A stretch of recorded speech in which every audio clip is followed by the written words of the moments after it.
11:33 and I want to be thoughtful of everybody's time. Good morning. It is, what is today? July, I don't even know, July 16th. Woohoo! We are officially halfway through the year. Halloween is coming close, so if that's your favorite holiday, then you better start gearing up. And if Christmas is more your jam, then we're more than halfway there. So woohoo for everybody. Thank you so much for joining us today. Just a quick introduction. My name is Nina Ramos. If you don't know me already, although likely I think from this crowd, most of you already do. I am the Early Childhood Coalition Coordinator. So it is my honor to sort of facilitate and coordinate this coalition and a lot of the community outreach projects that we do, along with the Help Me Grow project with Community Action. And then I'd also like to introduce Megan Campbell, and I'll let her introduce herself. Sure. My name is Megan Campbell. I serve as the Home Visiting Program Director at Community Action Inc. of Central Texas. And in my role, I oversee our Parents Teachers Home Visiting Project, as well as support the Start Smart Kids in Colorado Early Childhood Coalition and the Help Me Grow collaboration with United Way for Greater Austin. And I get to work with Nina, which is a great joy of mine. So many things, and it's kind of weird. I'm looking at my screen, but the owl camera is here. So you guys are getting my side profile, which is not my best profile, but here we go. If you guys are just joining us, I mentioned earlier, please take a moment to sign in the chat. Let us know who you are and who you work for. That way we know who's attending these meetings. And just to kind of get us warmed up and have a quick icebreaker, I was thinking about our icebreakers and sort of, how they kind of help us envision things a little bit better, get to know each other a little bit better in our communities. And today, I was really thinking about, what people would like to see in their communities. When you are doing your job and in your role, the things that are sort of on your community wish list. And I put here just some examples of that, so don't feel constrained by the things that I listed here that could be on your community wish list, but what kind of resources do you wish that you'd like to see for your clients, opportunities? What kind of networking things would you like to see for either yourself, your organization, or your clients? Events, anything like that, or maybe there's just something way off that's not even on this list. That's something that you would really, really love to see. So, I can go ahead and kick us off where you guys think about something. But I know that for me personally, I think something I've always really dreamed about for many, many years was really having and this is something that I hope that we get to eventually, a family resource center. Some place that, families can go physically in person, to talk to people, to get assistance with mental health needs, to get signed up for benefits, to sort of have somebody who's just going to be there. And then other times, maybe they just go to watch a movie with other families, or maybe just go to enjoy the playroom, right? Just something that's just a resource in a place that's a safe place full of information for families. And so that's, I think, has always been something that's kind of been on my kind of big dream wish list. But I would love to hear from other people sort of what are the things that you guys wish that you could see in our community for yourselves or your clients. I'll go. Yeah. One of my wish, this is post-pandemic, is that we normalize having in-person events again for our community, because I think we're losing that communication with them and engaging. And so therefore it's causing lack of trust, because they don't see and they don't get to connect with the professionals that they need us to be a part of their life. So not so much like hounding them, open your door every time I need to talk to you. But to your point, like having that resource center where they could come in, because one of the things that I'm working on right now with my team is we're offering renewal assistance for their Medicaid applications. Yeah. And as much as I tell them there's an opportunity to do this over the phone by calling 211 directly, they're like, no, I want to go in person. And so I'm hoping that we normalize it again where we want this in-person stuff. And so, when I can coordinate or be on planning committee, that's exactly what I'm advocating for, just because I feel it's important and they feel that they can count on Yeah. our organizations to be there for them. Yeah, 100%. And that really, that really resonates with me because I love that we have the opportunity to have so many online Yeah. things, resources, right, for families who need them, but that understanding of the information and just that knowing that like, hey, there were some humans today that I talked to, I got, it's different than people, so, yeah. Anything else that somebody, is thinking that they'd like to share? Yeah.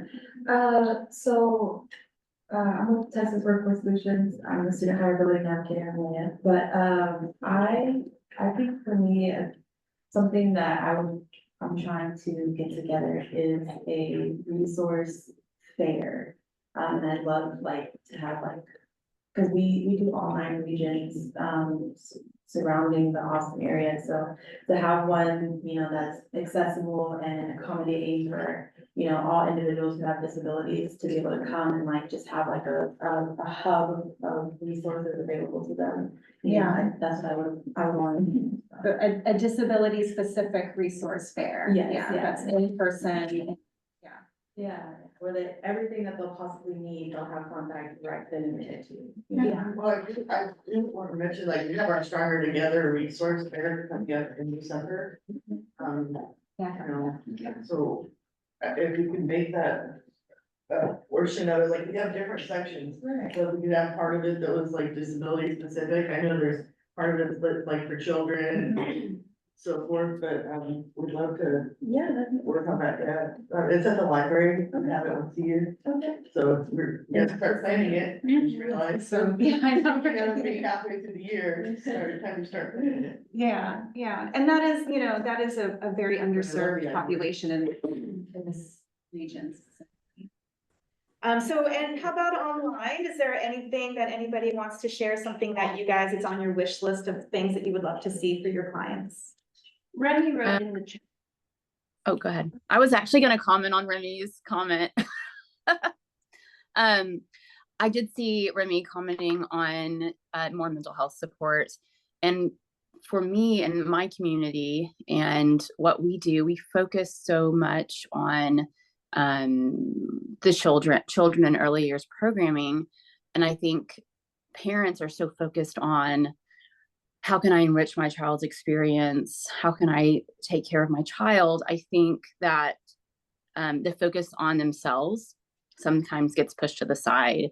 And I come in contact with so many talented and creative individuals who have so many skills or so much potential. And I think having resources for parents, especially moms, to develop themselves either professionally or personally, to almost remember who they are and who they can be in their mothering and in their parenthood and beyond is really important. And I think having resources for adults like that, where they can develop themselves, is super important. And that's an area of need I think we've got. Absolutely, especially working with parents and understanding that we are so limited with mental health needs. And I 100%, my dream is to see more just like walk-in mental health clinics. That is a thing in other countries where insurance isn't a nightmare. I wish that was a resource that we had here. Is there anything else that is like somebody would really love to share? And oh yeah, Sure. Hi, my name is Kristen Custer. I am an experienced registered yoga instructor via Yoga Alliance. I've been teaching yoga for over 10 years now. Since becoming a mom, I have been very involved with Full Circle Community, and Tamara, who's online. Hey girl. We work together a lot, bringing health and wellness as well as relaxation opportunities to parents and families in Central Texas. So something as well that we do through Full Circle is going off of what Tamara said. This spring, I started a baby wearing library. It's free for anybody that lives in Hayes County. You do have to fill out a form, that way I get my things back. But I leased out carriers like ring slings and tulas, and Tamara allows us to utilize the full circle space to hold educational classes. That way we can hold our babies but still have hands. And Tamara, do you remember how many people we had last time? It was over 10. Yeah, it was like 10 to 15 folks came in. Yeah, To and all of the carriers that we have gathered and paid for ourselves have all been checked out. So that's wonderful, but if we could utilize any resources that the area has to purchase more quality carriers for our parents in need, as well as maintain the educational classes, that way they're not just getting the equipment and here you go, like, here's the equipment, here's how to utilize it, have it for the next year, save $200, $300, $500. Yeah. And then hand it to the next person who has a baby, you know what I mean? And just keep that going and flowing, because these carriers are built to last. And what happens if you don't have one child, or if you're like me and you have 3 under 4, you're gonna have carriers. And I don't wanna see them go to a landfill or be destroyed or whatever. I would rather educate someone else and help another family in need and see that be another form of success for families. Yeah. Does that make sense? Yeah. Off of the baby wearing, also going on what Tamara had mentioned about parents and refilling their cups. Because I've been a yoga instructor for 10 years now, I also practice sound healing. Oh, goodness. And I do offer sound healing for parents and teens and parents in the area. So if anybody's ever interested in that, we do it up at St. Mark's. New moons are for women, full moons are open for our whole community, but it's a really nice space for parents to get that like rest, relaxation, refill their cup in a positive way. Yeah, no, that's awesome. Thank you so much for thank you. sharing that. I feel like those are things that people are often sort of looking for, is that, extra support, right? Sort of a different kind of support, emotional support, a little bit of, what we were talking about before. Awesome. Yeah. To kind of build on the idea of a family resource center, which is, I think would be phenomenal and is really needed as just a physical space for people to come together and gather, but I'm thinking in terms of like staffing potential too. Because obviously a building is nothing without the people inside it that provide the support and services to the families that walk through the doors. And I think there's a lot of potential and is intriguing, especially in the confines of like funding that is immediately available, are community health workers. Yeah. We really don't have, community health workers here, which is insane. Yeah. Because we do have some really rural areas, we have exurban communities like San Marcos, and then we have, the veteran communities of Austin. And in all of those points, you could leverage community health workers as a good system of support. So I don't know why, even in, obviously community health workers don't just work in early childhood, like they work across the lifespan. And I don't see anybody leveraging that model. I support a lot of work in the Houston area with my job, and they have really expanded and invested heavily in community health workers. Again, not just for like the densely populated urban area of Houston, but like all around, even into the very, very rural spaces. So I definitely think that's something to think about, leveraging that.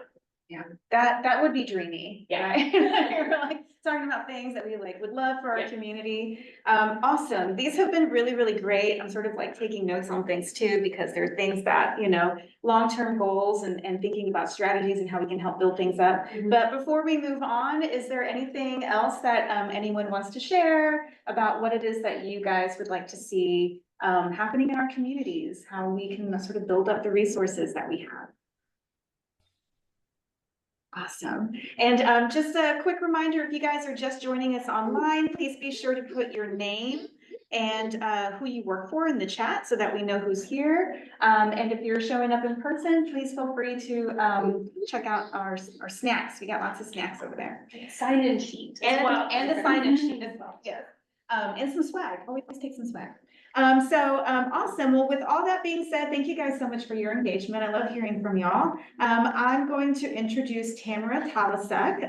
As Kristen was saying, they work together at Full Circle Community, and she's going to tell you more about her program. So I'm going to stop sharing, and let me see here. I'm going to, Tamara, make you a co-host.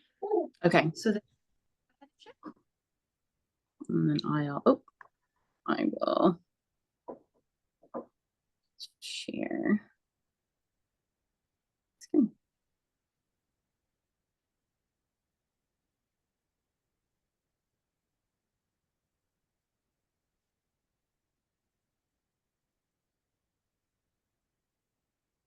Let me see. Oh, it's doing its little circle thing. Hold on. Okay. Let me make sure I've got my screen up. Okay. Okay. Can y'all see that? Yes, we can. Oh, good. Okay. Oh, did I mess up again? Or can you see it? No, it went away. Sorry. Okay. One more time. Sorry, y'all. I like to be in person. Okay. There. Is that good? Yes. Okay. Yes, my name's Tamara Talasek, and formerly Downey. And I am the founder of Full Circle Community here in San Marcos. This community began in 2011, so we're teenagers now, which is really cool. It's grown from a community of 9 women who would meet in my living room to now an online community of 1,200 people. And we serve on our community days, we have about 300 folks coming through to get resources from us. We're an early years resource to parents and children in Hays County, and also we have surrounding counties that come in, Comal and Travis being the other 2 counties. We offer free of charge gatherings, play dates, and educational opportunities to parents. And then we also facilitate a diaper and period pantry once a month. So our classes and gatherings are geared towards new mothers and also mothers of children up to 5 years old. We offer breastfeeding support. We offer sensory play for children on the spectrum or children with other sensory needs. We offer birth story healing sessions where moms can come in and just have a active listening gathering of groups to tell their story, which is very healing.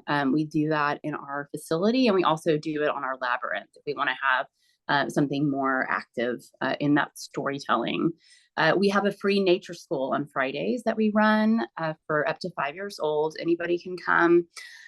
We offer piano classes every other Wednesday for preschoolers. I'm a Suzuki piano teacher, and so that's something that I can bring to the table. We have sign language classes, and we also have sound healing and of course yoga. So this is me, and I've been working as a doula and a community builder since 2011. And as I was saying, we started with 9 moms and we just grew and grew. And now we are a fluid and living community that really tries to respond to the needs as best we can to the needs of our community. An example of that, Kristen was talking a little bit about the baby wearing that we were doing. The other week, a couple weeks ago, I had 9 newborn moms show up.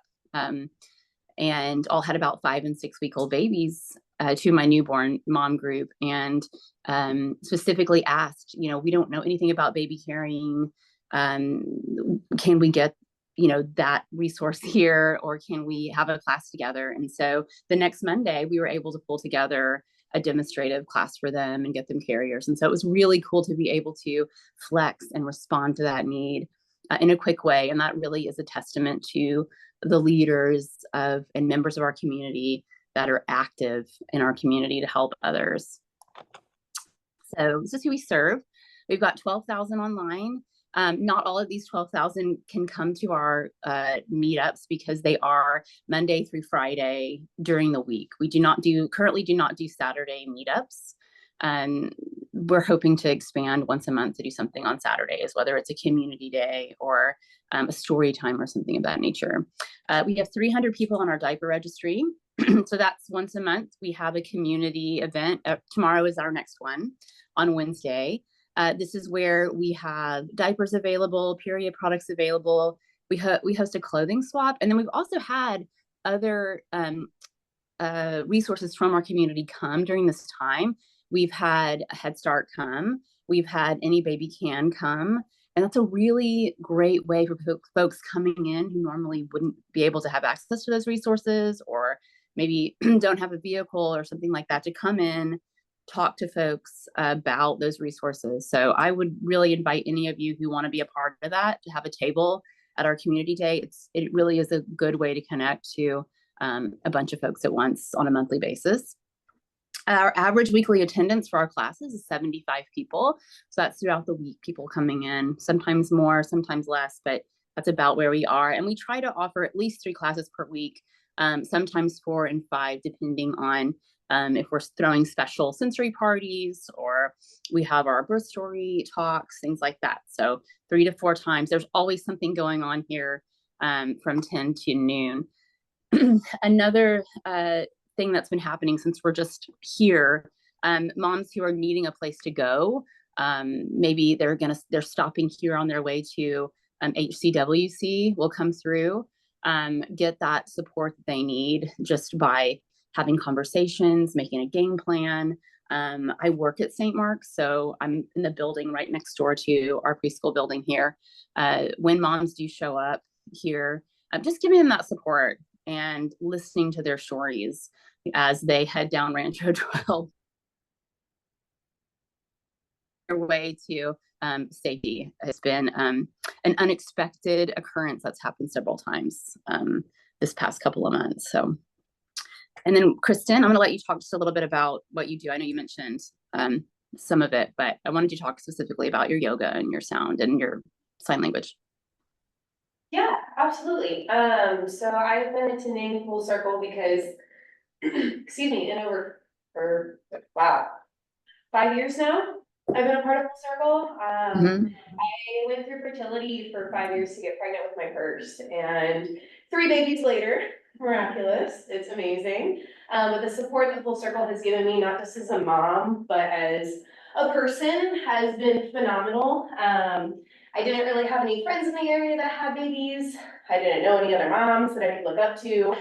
I went to Tamara like 6 months pregnant. Help, how do I change diaper? What do I do? How do we navigate this? And fast forward 5 years, here we are. I love being a mom, and Full Circle events have really helped, again, me as a person, and just seeing our community grow and blossom. I found all of my best mom friends through there, made awesome connections through there. So that's been really wonderful. For the last 5 years, I have been donating my time and my energy to teaching yoga as well as sign language for moms in the area. So I'm prenatal and postpartum certified. I'm one of the few in Central Texas. I'm also completely fluent in American Sign Language. So if we have anybody who's hard of hearing, deaf, on that realm, I can help them. And it's been really, really fulfilling being able to donate my time and my energy to a cause that has been able to help so many different families. I mean, last yoga class that I taught, I had a mom come up and her 5-year-old was with her, and she was like, Camille, go ahead and tell her what you said. And the little girl was like, so I don't really nap, but I remembered our lion's breath that we did. And I was able to do my lion's breath with my mommy, and we were able to navigate or like move through that feeling, and it helped me. And it was so fulfilling to be able to do that. I have taught also through Full Circle at San Marcos Public Library. Also, thank you, Nina, for maths, because we were able to host a mommy and me yoga class with brand new babies all the way up to age 5 at San Marcos Public Library. And we had over 30 people there. And to equip parents with things that they can do one-on-one that create that eye contact, that create those loving bonds with their babies, that allow everybody to laugh and play, and to see the moms and the dads together do that with baby. That's the kind of stuff that we want to see in our community, because how do we change the world, y'all? Start at home, you know? So that being said, that's a lot of the yoga that I do. Sound healing has been really pivotal in my own healing journey, in my personal life, with my family's. I have 9 quartz bowls that I carry with me, and I host sound healing sessions, like I mentioned prior, for parents and teens, for moms specifically, once a month, more like a workshop. I'll have massage therapists come in, and we'll do like spa and sound nights. And for $20, they can come in and get a massage and sound and have 3 hours with childcare, like bliss. So it's been really, really interesting navigating that with Tamara.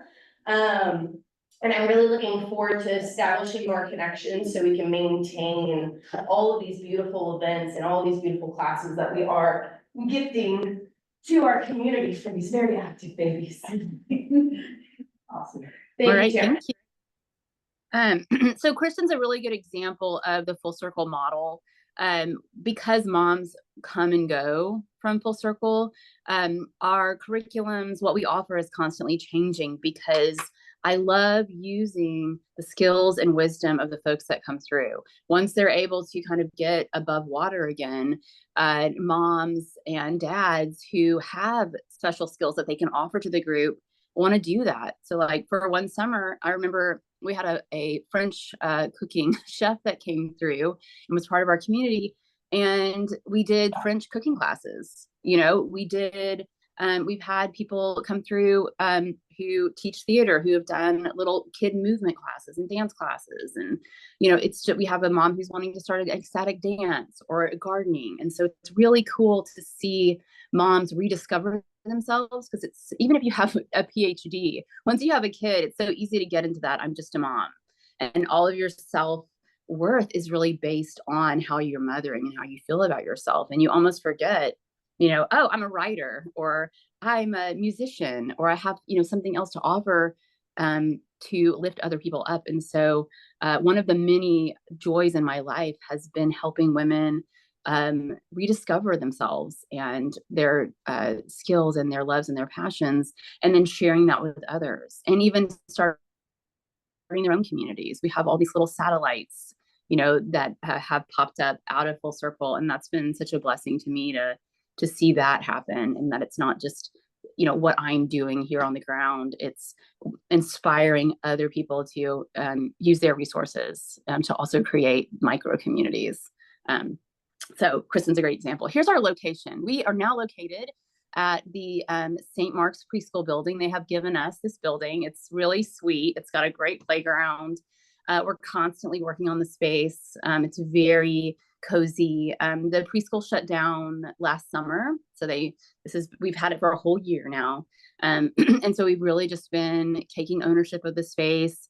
And I've been able to go from one gathering a week now to a gathering pretty much every day. And so it's been really cool to watch this space grow, and you know, adding our nature school has been really cool. So that's our space. And then these are the resources. So we've got our period pantry, and we've got our diaper distribution. And like I was telling you guys, I would love for anybody to come who wants to be present during these times, every third Wednesday, all day long, if you need to share your resources, to get those resources connected to folks. This is a great way to do it, because we do have multiple hundreds of folks coming through on these days. And then here's just our nature school. Cheryl Smith is our facilitator of that nature school. We do pay her a retainer. We have a small grant through our stewardship committee here at St. Mark's. So she is our only paid employee, but she creates the curriculum for the kiddos. And it's just fantastic. She's been a preschool teacher for like 30 years in our community. And I know that she's been helping preschools around town kind of get ready for the fall. So we're happy to have her back. And our first nature school for this semester starts September the 6th. And then here's just an example like what our typical day looks like. So this is a sensory day. And so folks coming in and doing some activities together. We have our baby wearing, you can see there, and just lots of different folks coming through.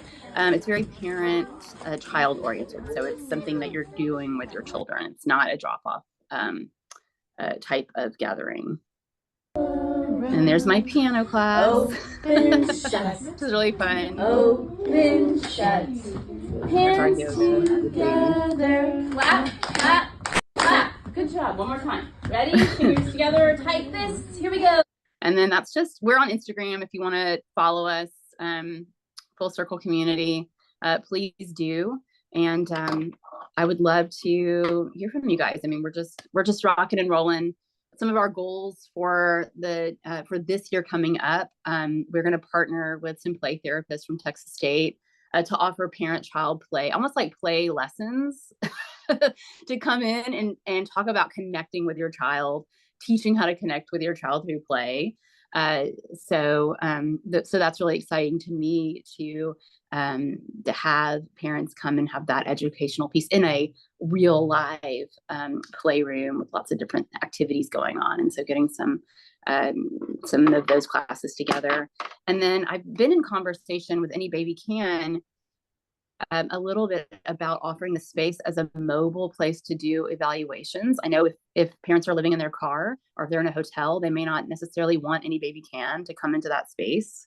And so offering this as a remote location for parents to come in and do that evaluation so that there's not that hesitancy. I think sometimes they don't utilize that resource because you don't want someone to come into your house or you don't want someone to see that you're living in your car. And so just being able to offer space that we have here, there's no reason why this can't be a place to meet and do those evaluations for any of you guys. Just please reach out to me and let me know how I can support you with this space. And that is it. So, hey, thank you so much, like Nat, for camera and all of the amazing work that you guys are doing. I'm hearing and seeing so much potential here for a lot of our partners and, people here in attendance and sort of the work that can be done in that space. I'm already thinking about our home visiting program, who they also struggle sometimes with families. Mm-hmm. People over, yes, I'm going to go ahead and share my screen because it's got your email address on it. Oh, good. But in the meantime, what questions or sort of connections from our participants today? Anyone that would like to ask any questions or share? Tamara, I was just gonna ask if you would mind sending Nina some of your flyers of some of your events and projects, Sure. the upcoming. And if it's okay with you, we'd love to share that out with the coalition email list as a follow-up. Great. So Okay, folks are perfect. I'm also hearing too, and with what Kristen was saying, is that, you guys could use a little bit more support maybe with some baby wearing items to sort of expand that library a little bit. Is that some support that you guys are looking for? Do you guys have, so what are your plans to kind of expand that? I'll let Kristen, if you want to talk a little bit about. Sure. She's juggling baby too. So Yes. We've been pleased. Yeah, any and all support is welcome for the Hayes County Baby Wearing Library.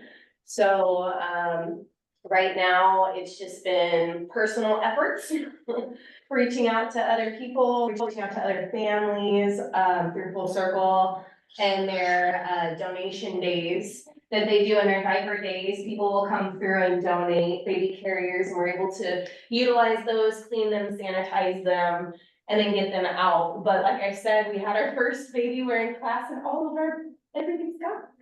So it's wonderful, it's fabulous.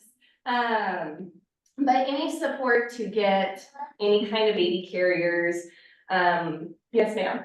So what is the price of an item like this when you have here with you? What does that run? So this right here, I purchased from Mexico for $40. It supports locals, it's hand woven, it's beautiful.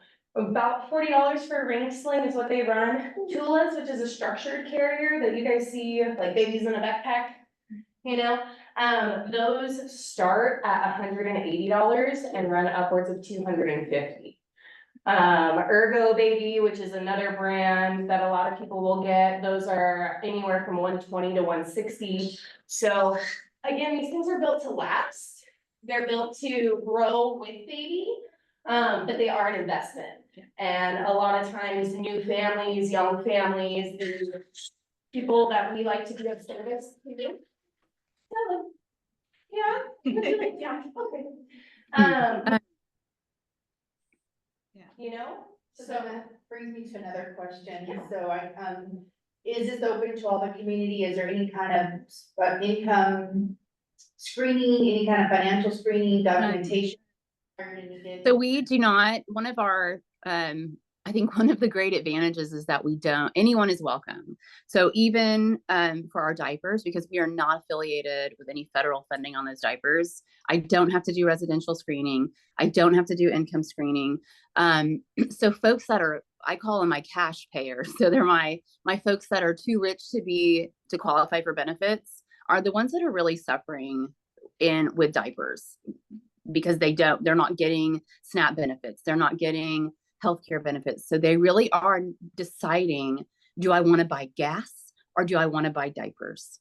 And these are the folks that are struggling. So I'm so proud that we don't even have to take names. Like, you can just come and get diapers. For me, our biggest need is diapers for just our daily folks that come in. People will come to get healthcare or mental health care. They will come to do the sensory play. They will come to do a new moms group. They will come to do a breastfeeding class if they know that a pack of diapers is waiting for them when they get here. Our church supports our diaper pantry, which is great on those monthly bases, but having a stash of diapers up here in this house so that when people come in, they can get, the newborn, the 1s and the 2s and the 3s, when they're also getting yoga or when they're also doing their weekly, that keeps them coming in. And I know, having that gift to give, then we can also give them, everything else. We can give them community as well, but it does help get people in the doors when they know that they're going to be getting some diapers and some wipes on a weekly basis. So some support just in that kind of, for this full circle community, being able to provide diapers every week, just a small pack, makes a huge difference when we're looking at kind of who we're able to serve, who comes in to get services, and who, and the children that are kind of attending our classes. Yeah. Thank you for that. I'm gonna have Darianne Krupinski with our WIC program contact you. Great. Because we opportunities, we apparently have a huge amount of diapers that we're trying to. Great. I will say, Like 3 semis full. I was having the same thought. I've talked to Darianne about her diaper funding as well. The only limitation is that it's San Marcos resident specific, Right, like down to the census right, tract. that's why I like. But San Marcos. I know, I think, yeah, I think that a lot of the families that Tamara is serving are maybe a wider net though, and I'm saying all of that to say, thinking about ways that we could maybe come in and fill some of the gaps. So I would love to be included in that connection because I have money that I'm not gonna get to roll over into the next fiscal year. And it could be a great opportunity and we don't have the storage space in my office. So, Tamara, you have storage space for diapers. I have a storage house in the back. We have space. We will take whatever you want to give us in that vein. No, I think Darianne is an awesome connection, especially for those families that meet the San Marcos census tract zip codes that they have identified through their funding that they're requiring. And maybe our programming and funding could come in to support the other piece of that and figure out Yeah, I think I was having the same thoughts, Tiffany. Perfect. And I just wanna say really quick, my name is Benita Martinez, I work with Dell Children's Health Plan, so we're a Medicaid and CHIP plan for, this Travis service area, which includes Hayes County. And so right along the lines of our pregnant population living in Hayes County, specifically in San Marcos, on and on. We are putting on a community baby shower on August 7th. And so, that is gonna be held at the, St. Anthony Marie de Claret Catholic Church, and that is also in partnership with Catholic Charities. And so, we take this event mobilely. So I've taken it to Williamson, Bastrop, Travis, and now we're gonna be in Hayes in August. So that's gonna be August 7th, from the 9 to 12 timeframe. Usually I have a yoga, session because I want moms to be introduced to that. And so, we will have, kids in cars will be there doing safety inspections also. And so if you all are interested in being a vendor at this event, we would love to have you all, and then having connected with Nina and this coalition to be a part of the event. And so, as much as I try to get diapers from March of Dimes to provide that, they're not able to in this specific event because of her prior commitments. But we do try to bring, and then our goal is to bring all these resources under one roof. So the maternal population comes in and takes from prenatal all the way to toddler age, right? Because it's all about newborn care and, you know, what happens to childcare? Can I go back to work and things like that? So we really try to bring in the full spectrum of those services just so they can walk away specifically with that in hand. And so we will have a presentation, I'm still finalizing. We wanna have like a mini prenatal session where it just talks about the importance of going to your doctor all the way through the pregnancy, and postpartum, obviously. And then all about incentives, and so we will have raffle prizes.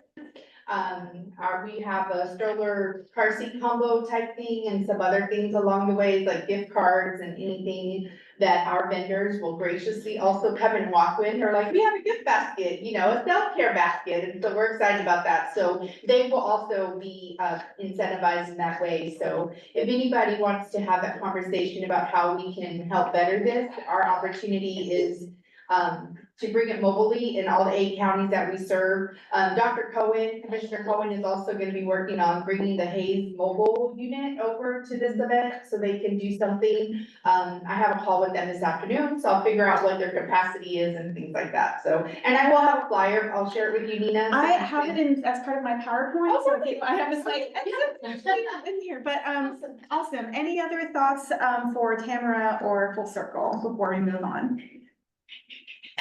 Awesome. Tamara, thank you so much. I you. really to your program. I think it's, just wonderful quality. And so, I appreciate you guys so much.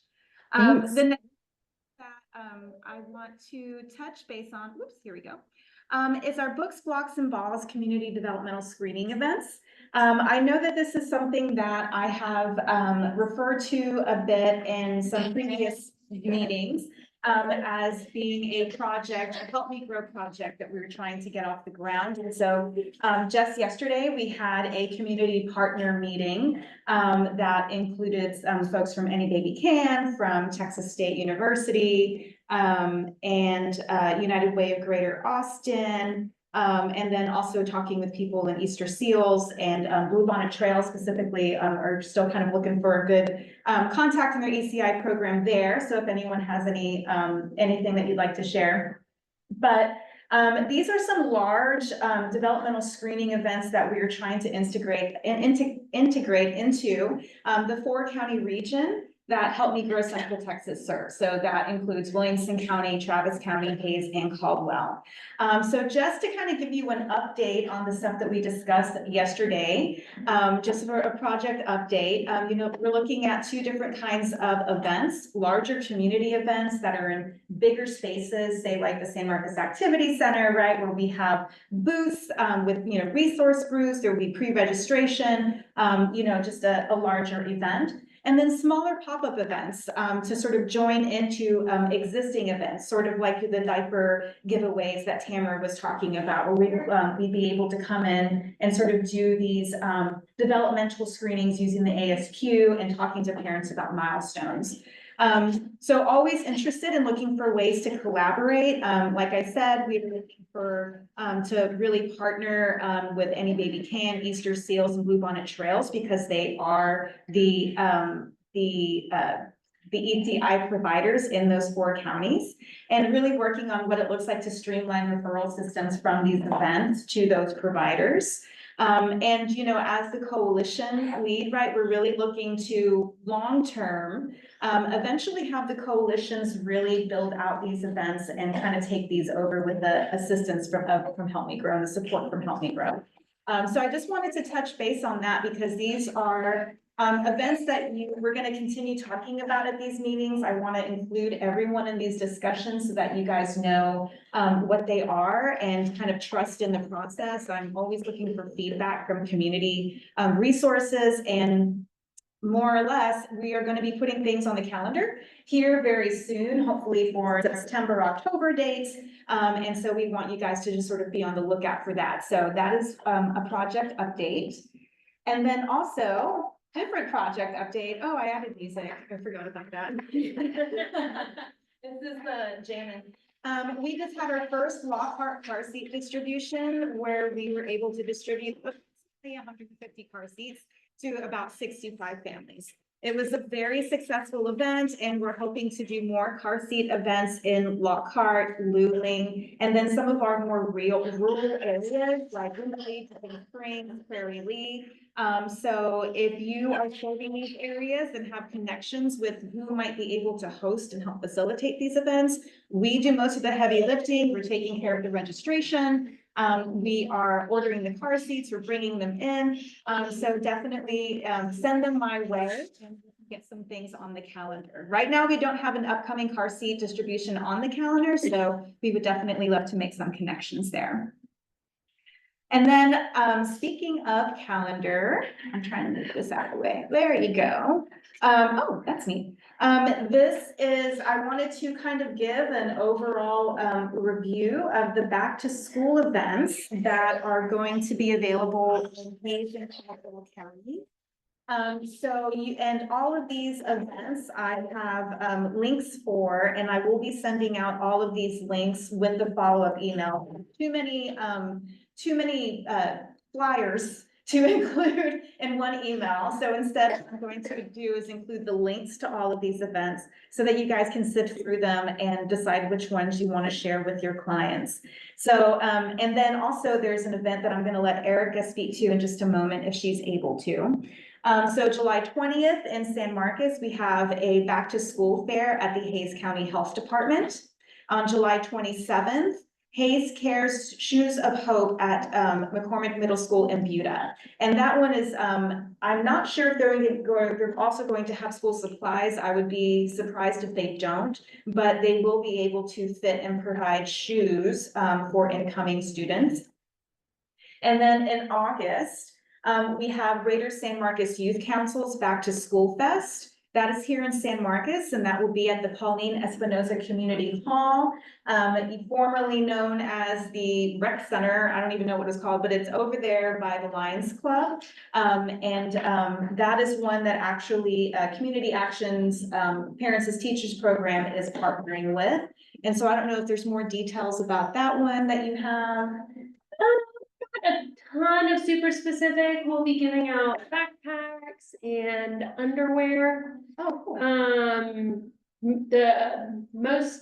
The kind of prioritizing the littles. I believe some of the other organizations are providing supplies for the older kiddos. I know that what we are bringing to the table is backpacks, school supplies and underwear for the pre-K and kinder age for folks. I do know, which is primarily y'all's service population as well, because you're here at an early childhood coalition meeting. I do know that there will be things for older kids, I'm just not as first on their offerings, so. Yeah, awesome. I That's great. think bingo is the primary like activity Yes. that they're promoting.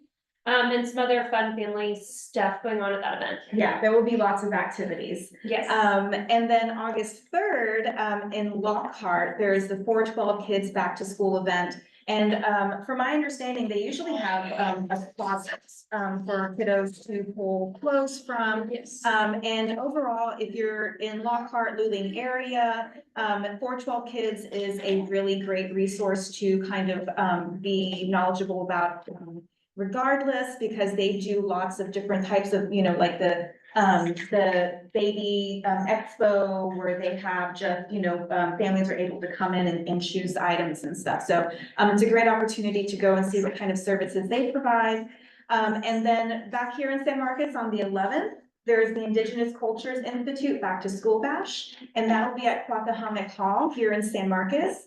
That's over by the Dairy Queen on, which is important to know. And I believe that they will also be having, haircuts and, potentially, I think Latino Hayes, I can't remember the name of the Hayes organization. Latinos United. That's it, Hayes Latinos United, I believe will also be, providing vaccines, from what I have read. But are there any other back to school events that I have missed or, that are not on this list that anybody would like to share? Patricia Vargas dropped in the chat that Community Action Center program is doing a health fair on September 13th. And that she'll provide a location and a time with a flyer. That's amazing. Thanks for sharing that, Patricia. And that was August 13th? September. September 13th. Okay, awesome. Perfect. Thank you, Patricia. Okay, and then this was just that Zenaida was talking about the baby shower at St. Anthony's in Kyle. And that is near sort of the main part of Kyle, the main downtown area. It's not too far off of there if you guys aren't familiar with that. But parents as teachers will be there and be providing some donations for door prizes, etc. So if you guys would like to connect with her to, get involved or learn more, to have a vendor booth there, what have you, this should be a really great event and we are looking forward to it. Is there anything else that you want? I know you already gave your spiel, but anything else you want? I jumped ahead, I apologize. No, you're fine. But no, I think that was it, so. Okay, Thank you. awesome. You're so welcome. So I was like, there we go. And also on our calendar events, just a reminder that we're in the second half of our free early childhood educators professional development series. So Sensational Summer Safety is coming up here just on Saturday. And that should be a really great event, or a really great training. It's for early educators and sort of how to safely take kiddos out on field trips or sort of do outside activities in a safe way. And I should have put that registration information here, but if you want to share information on how to register for the Sensational Summer Safety, it is on our website, startsmarthazecaldwell.org. You can find that info there. But for next month, our next PD will be teaching in a time of tears and big feelings. And I just wanted to kind of give a shout out to this trainer. She's been creating this training to sort of the specifications that we've talked about, which is really what social emotional teaching looks like for kiddos post-COVID and how different it is now. And so she's been building this up and really looking forward to it. But these trainings are free, and they are online. They are an hour and a half now, because that is the feedback we got, that folks would have liked a little bit more time. And we do provide $25 Visa gift cards for the first. Bye, Kristen. Bye. You got snack time. Appreciate that. Bye. We do provide $25 Visa gift cards for early educators who are able to attend, for the first 25 who are able to attend. That's just our small way of trying to compensate these educators for their training time, because that is, definitely a need for people. So we've got our, everything set up for the next coming months, and then gonna be taking a break in December. Because it will be December, everyone will be tired. So just kind of, getting into this next, potential calendar event. So something that we had been talking about for a while was Start Smart, sort of hosting a, early educators or, early childhood, networking event. And we wanted this to be something that wasn't just work. I know everyone, we get so worked out, we maybe see each other at these coalition meetings, we don't really get a chance to kind of get to know each other very well or to talk as much as we would like. And so this was something that the steering committee had been discussing. And we had hopes of having it in the spring, but there were so many different projects that were kind of taking off. We had Baby Day, and just so many other different things that it kind of just got lost in the sauce.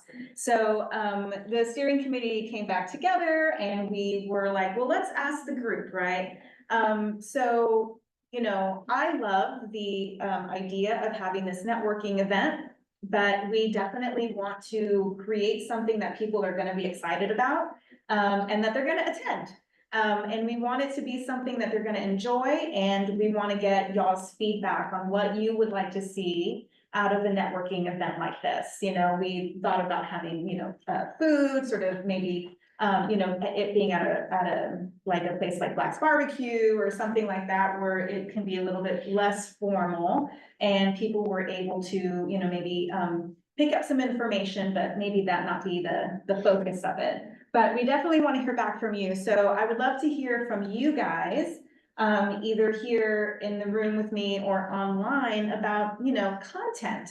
Just thinking about the networking events that you have attended, or the ones you've missed out on, why you missed out on it, right? It was what was holding you back, but what kind of activities or opportunities would you like to see at networking events? What really engages you? Is there anything that you've done at a networking event that you felt like, man, that was really great. I really enjoyed that piece because that piece hit this mark for me. And what would you like to see at sort of an appreciation event? Because past networking, we want to appreciate and really just, give kudos to all the people who do so much hard work in our community. So I will open the floor and would love to hear y'all's thoughts.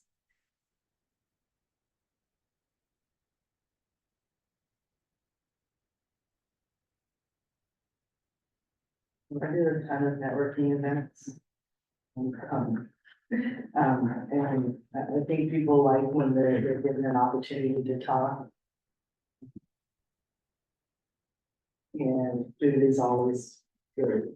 And, I personally only like things, at lunch. You have to do it after hours, make it as close to after hours as possible. People have stuff to do in the evenings. Yeah. I think that's a really great point. I think many of us don't want to do work outside of work hours. I feel you there. One conflict that we have come up against in thinking about the best time to offer these is that we want to be inclusive of our childcare partners, and it is so tough for them to get out of childcare centers during the workday. Yeah. Which is, Don't they get out kind of early though? Like maybe if you had it at like 5. we could do just like a just after work potentially. You're right, some do, others do extended hours. Because parents don't get off or aren't done commuting, right? But I'm with you. That's kind of the piece that we're really struggling with, I think, being inclusive of. Even this meeting, we aren't able to capture as many of our childcare providers because them leaving to come to a coalition meeting, even if it's online, is them not being in ratio in their classroom, potentially. Or they're not being an extra set of hands if, things really hit the fan and they gotta go step it. I'd say definitely get some actual early childhood educators. I don't know if you do a survey or what, but get them to tell you what they wanna see. I mean, we can say what we wanna see. Or just even being inclusive about making 2 events, just being able to have your ones that are available during the day, or one on the weekend. Just to be able to come to appreciate and offer that appreciation to everybody and be mindful of their work schedules. I've seen that work in Williamson County, it's almost double duty for us if we're coordinating it, but at the same time, if you're just mimicking it, you're really just putting it on another day. As far as logistics setups, and I think to, your point, I didn't get your name, sorry, Tiffany. Like Tiffany said, just engaging with them and seeing what they like, cause we could be here talking about it all we want, and it's probably not what they wanna do. Yeah. Cause I know we've had wine bar nights where it's like, come have wine and cheese boards and just mingle. And they just want that sometimes, but then I find that doesn't work in Bastrop County, they don't want that, and so it's just kind of looking into what they really, just taking a poll of what. Yeah, it does make it, we serve a pretty vast, we're all of Hayes and Caldwell County, so we do serve a very large region, so it will change. from Yeah, area it's to area. getting me like coaching or like the motion, like, they have like the appetizers and then they have the drinks and then they have like, you can come and talk, and we, I think y'all mentioned it. And so, I don't know, and we thought maybe like after Fridays, but then again, like, you don't, It's Friday. People have- I know one thing that worked really well for us, in trying to connect with and bring more family-based childcare providers who are even spread more thin than a traditional center-based Right. provider, right? Because they're the sole care provider, they literally like struggle to get to the bathroom. So those family-based childcare providers, are, in terms of resources and support that they have available to them, it's very limited. And so we did a Saturday event where they were able to bring their families with them too. Oh, yeah. And it was hosted at Public Park, it was, right, like, so it became, there was content. There were actual things to do, conversations to be had about the role of family-based childcare and meeting the needs of especially kind of marginalized cultural groups in this particular, I'm talking about Houston. And like, so there was content, but there was also just fun. Yeah. And my colleague who facilitated this event, I mean, she always goes above and beyond, but she had like all these structured activities for the kids, kind of keeping in mind that there were toddlers all the way up to teenagers that came along. And again, did it at a place where there was a playground like right there, so you could see the kiddos while they were playing. So yeah, I mean, that's another option too, like children's park would be great once the weather cools down. Once when the weather's nice, doing something like that, renting one of those little pavilions and building in. Yeah. Structured components and just play, I think can definitely work. I think that's a great Yeah, suggestion. I really love that because a big, we haven't been wanting to pull people away from their families on Right. a Saturday morning or, and so really making that inclusive, which is, that's so We were amazing talking in so about, many ways. In the case of one of the family-based childcare providers that came, she brought all her grandkids. Oh, With wow. grandma, so she brought the school grandkids, again, from teenager all the way down to a toddler, and they were there for the whole experience, so. Yeah, that's amazing. Yeah. From our online folks, are there any activities or any thoughts on sort of what kind of event do you think might be most successful and kind of, because definitely we all work in early childhood. I want to be inclusive of everyone who works in this space and want to be able to have an opportunity for these early educators to also network with, some of the resources in the area, right? Is there anything that has an activity you guys have done that you felt like was really helpful in sort of meeting the other people at at the event? Sometimes we just kind of end up not mingling as much or something. And then also, if anyone has any thoughts on time of year, so that was really, now that we've kind of missed our spring opportunity, we were looking at, further on in the year, what would make most sense for this population to be able to meet at a time when maybe there's not a whole bunch of other stuff going on. And then also that's not infringing on like other time that's gonna be stressful. So any thoughts on that to kind of take back to the steering committee?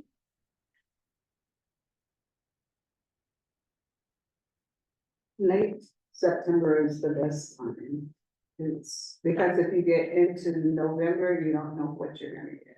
You I don't think know they this- were early October, maybe. Yeah, So like late September to mid-October, that Yes. first option there.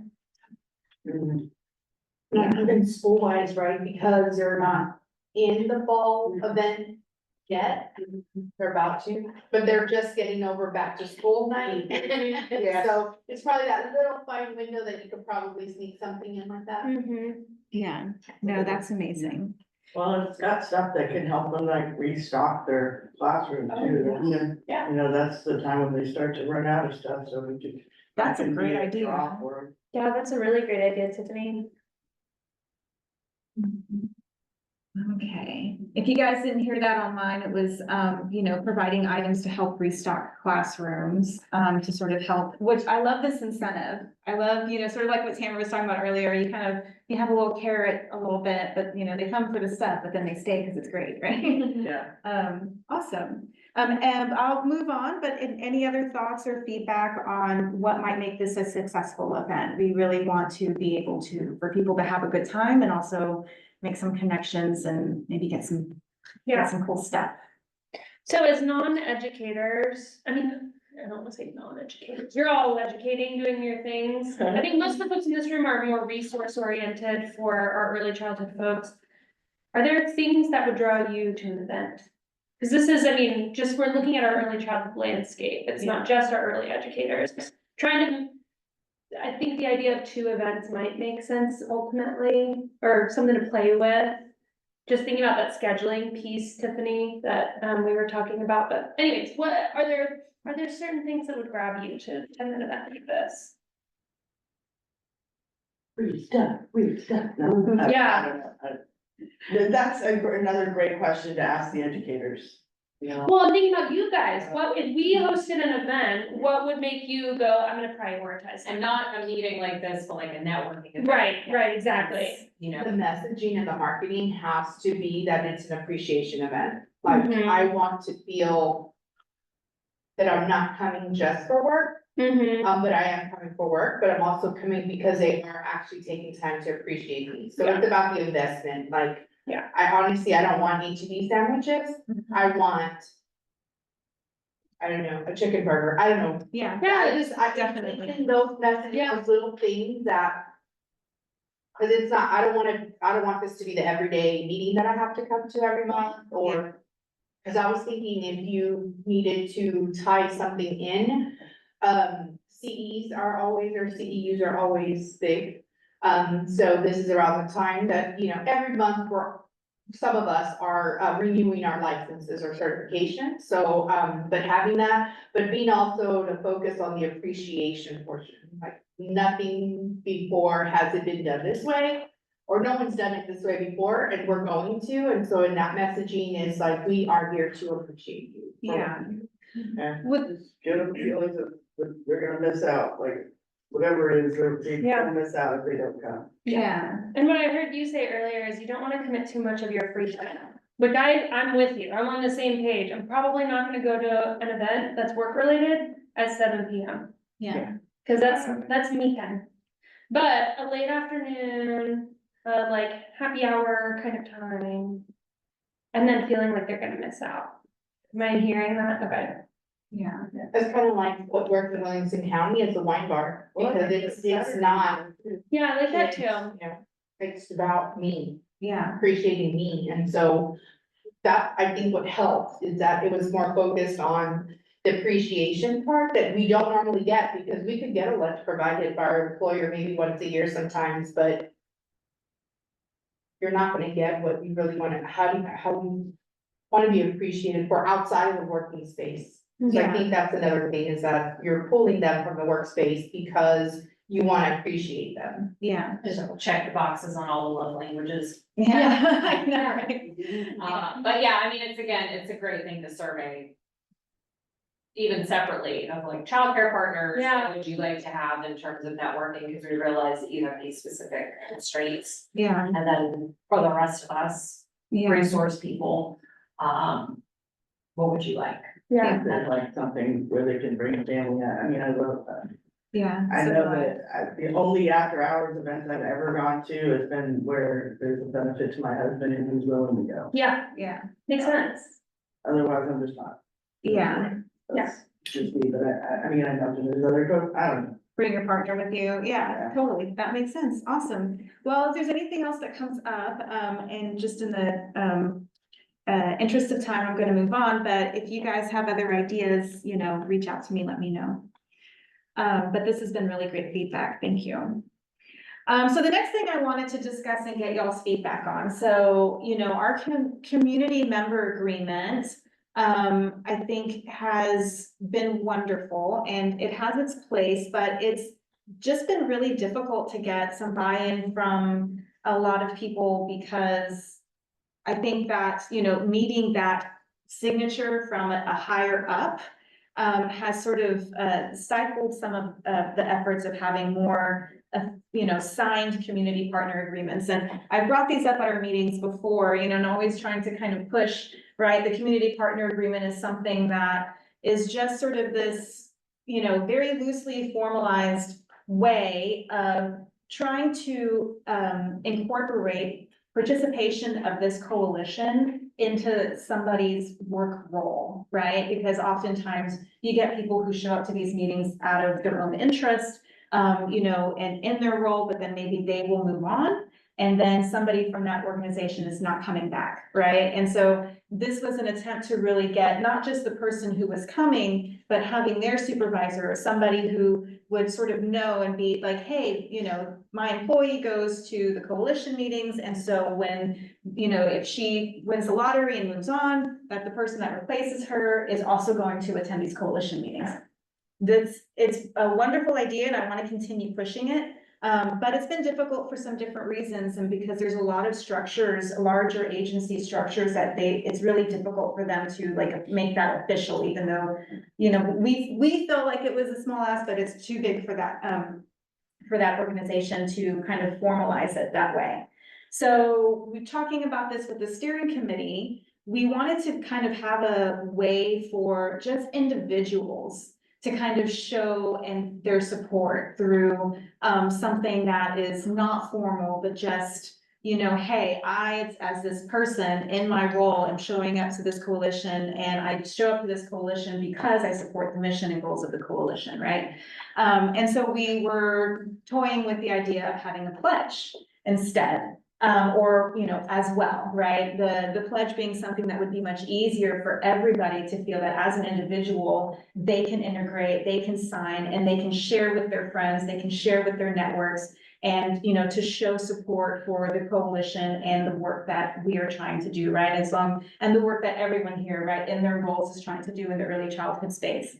So in the effort of kind of trying to get the ball rolling, and this, what you're looking at right now, right, is just kind of a really generic thing.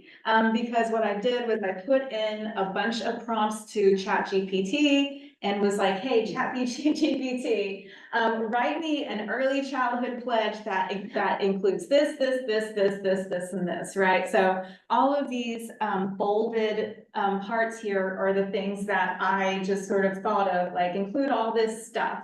And so, you know, I would love to, get some feedback about what you guys think about this pledge idea, right? I feel like it's something that wouldn't necessarily even be constricted to just people who attend the coalition, but being able to push it out on social media and being able to kind of get a little bit more, you know, acknowledgement about what we do and sort of what everyone who participates in this coalition does, like what are our big goals, right, that we're always trying to move forward on. and, you know, being able to have this as something that helps us show participation and commitment, but also something that we can share with the broader community. So first of all, I would love to get y'all's feedback on this as an idea. And this came up with, you know, there was like 7 of them that that was created through ChatGPT, right? So I would love to hear y'all's thoughts, and then I have an idea for how we can sort of begin to create this and create something that's really specific to the Hayes and Caldwell community. Do these align with the like mission and vision of Start Smart Hayes and Caldwell roughly, or not so much? Sort of. These, like I said, this is just like an example. Yeah, this is really just meant to kind of give you guys an idea of what it is that I'm talking about. Yeah. Yeah, I mean, I think that would be important to just align language so that there's a clear through line between like this, you're committing to be an early childhood supporter and this is the specific initiative that you're supporting, which is Start Smart Hayes and Caldwell, because we're the, you know, early childhood coalition for the community. So that piece, which if there's efforts made towards a new round of strategic planning, which is very much needed, Yes. then that would be a great time to kind of roll this out and say, hey, everybody, we updated our strategic plan, we went through this process, this is what it looks like, and now we have these commitments. I'm thinking back to Early Matters, which have been early childhood coalitions that have been really focused on getting the for-profit like business sector involved in early childhood work. I think they have something really similar to this, that they ask business leaders to kind of sign on as like early childhood champions or whatever. Yeah. I'll look around to see if I can find what those were Yeah. and what that sounds like, and that would be another good starting place potentially, because this opens it up to more than just people who work in our field too. Yeah, and it's in a language that I think in a format that's a lot easier for people to digest than here's our strategic plan. Sure. Which, by the way, yes, we are trying to update that, and it's been, that's a whole other conversation. So I won't get into We that. paid for But- RBA. Yeah, training. we're, You and I are going through RBA. yeah, Cool. we're finally doing that. So, yeah, so this is sort Let of, me know, because I would love to. yeah. Please. Yeah. And I, you know, getting feedback and sort of having a little bit of work done on this by coalition members, I think really helps us sort of identify what is on everyone's minds as well in Hayes and Caldwell, and I think can, you know, inform us a little bit about how, what direction, if our strategic plan needs to include other things, right? So kind of looking at this sort of simultaneously. Right. Any other thoughts or feedback about something like this? So nobody has this pledge yet. No, this one right here, no, this is, I mean, it's So work in ChatGPT, so it's just a bunch of different random things. But the one that you were referring to, it did go out to like business partners. The coalition member agreement? Is that what you're referring to? Yes. Yeah, okay. It went out to the coalition list. Got it. And it's something we've been promoting for a year now. And I think we've had 5 people sign. Like 3. 3 people sign.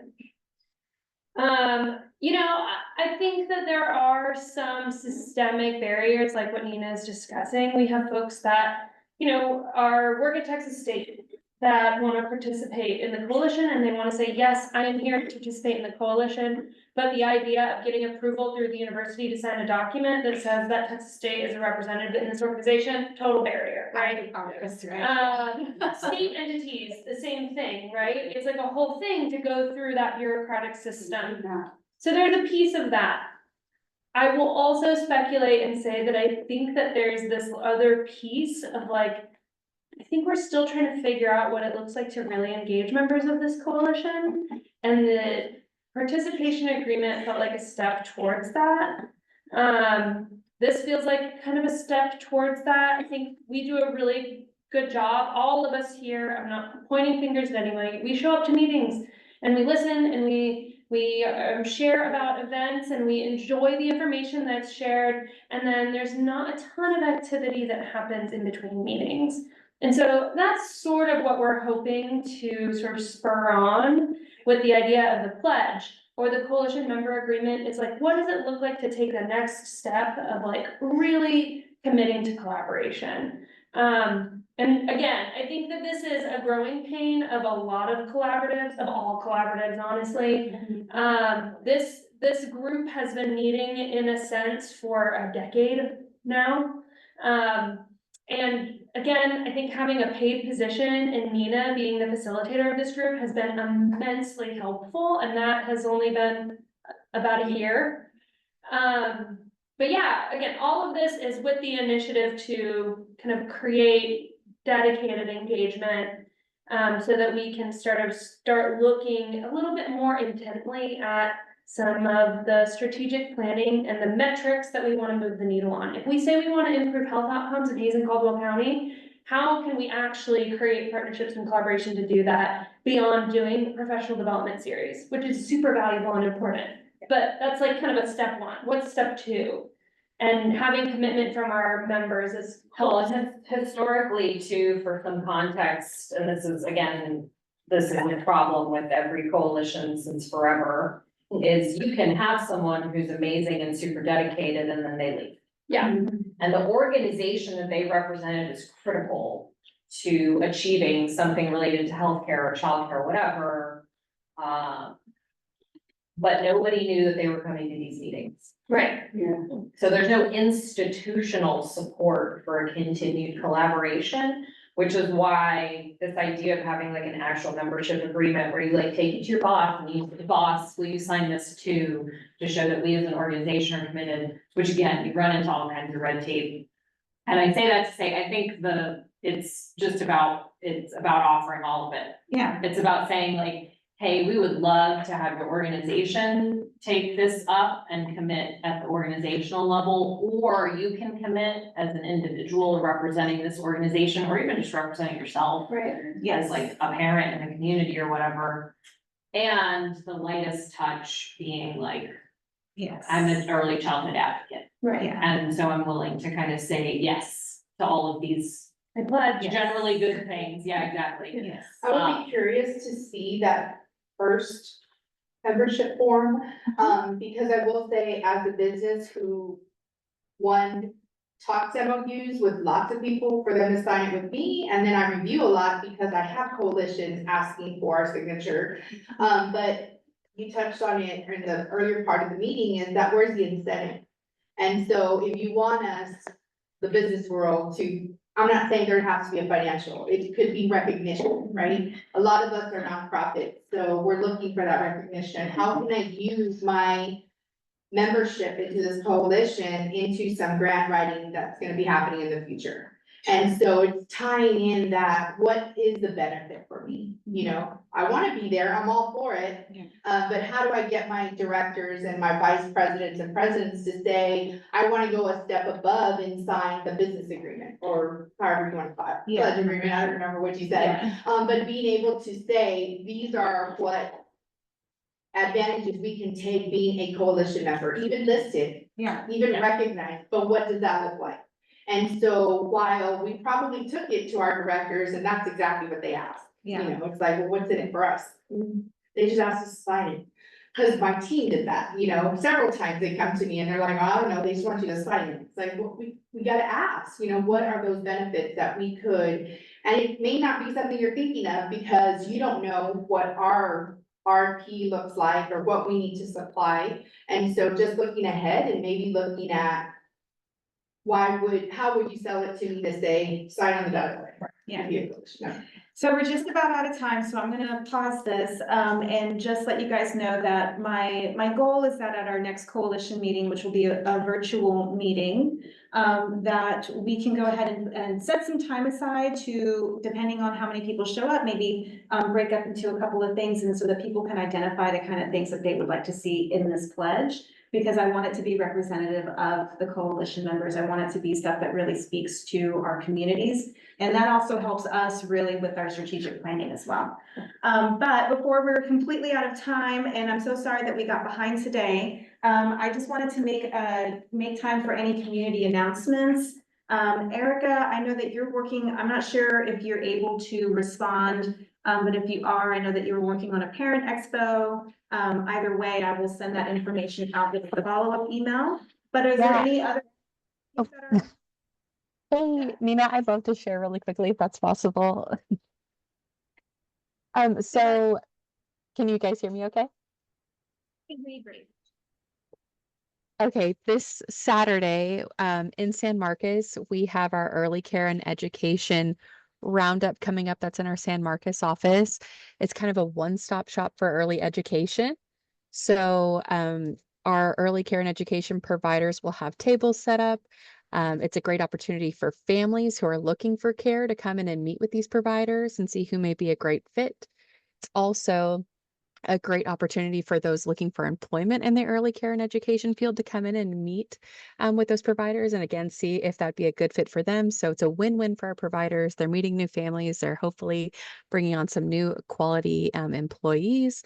It's a free event. It's from 10 to 2. And I've shared the flyer with Nina. And then we also have coming up in September on the 7th, we are planning our second Parent Palooza. That'll be hosted in Georgetown this year. It's a free event. We're really excited for how planning's going so far. It's going to be more hands-on. We loved the way Baby Day was set up, and so we're hoping to have a similar experience where there's hands-on activities for families. We'll have a bubble performer. We have first aid and CPR demonstrations, and hopefully we'll have some car seat safety there as well. But more information to come on that. Awesome. Thank you so much. And yes, I will be sending out that flyer. Is there anything else that anybody wants to share with the group before we log off and move on with our day? Awesome. Also, July 20th, on this Saturday, Parents as Teachers is hosting, and this will also be included in a link in the email. Parents as Teachers is hosting a, what was it called? Summer Splash. Oh, I mean, I'm on the spot. I don't know what it's about. Summer Splash event. It's going to be a fun outdoor event at a what's it called? A little splash pad. I was doing this. Hey, Mary, do you want to talk about that for just a quick second? Sure. The event will be at Steeplechase Park. We will have a pavilion where we're going to be set up. We will be talking about water safety and ways to stay safe while having fun in the sun during the summer. Make sure to bring bathing suits and towels because we will be participating in getting wet at the splash pad. It's just a fun family event that we will be hosting, and everybody is welcome. We have some vendors already scheduled to be out there, but yeah, just come join us. And it'll be from 10 to 1. You can find information on the Parents as Teachers Community Action Facebook page. We also are excited to share that we're going to be raffling off free swim lessons. Ooh. 3 months of free swim lessons to attendees. So, and we've got quite a few of those vouchers to give out. So that's amazing because people are asking for that. Awesome. Well, it is past 1 o'clock. It is 1:01. So I appreciate everyone's